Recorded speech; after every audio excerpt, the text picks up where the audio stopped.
Hey everybody, it's Tom from Vehicle Visionary. I hope you're having a great day. I'm sitting in the driver's seat of the 2026 GMC Yukon. Now this tutorial will be applicable for the 2025 models as well.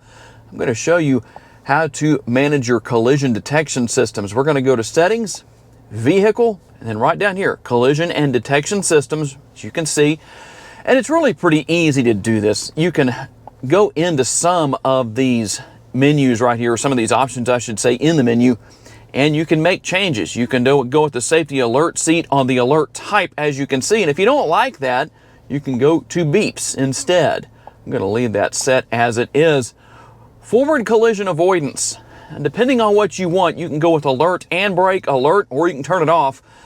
Some people have asked me about that. Same thing with your front pedestrian braking.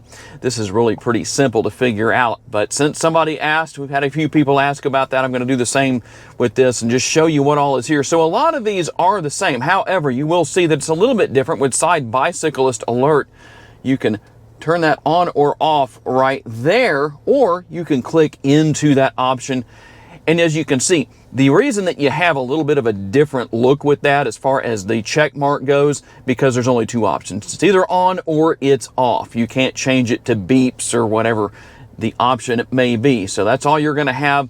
The same thing is going to happen with all of your other features here, with the exception of rear cross traffic braking.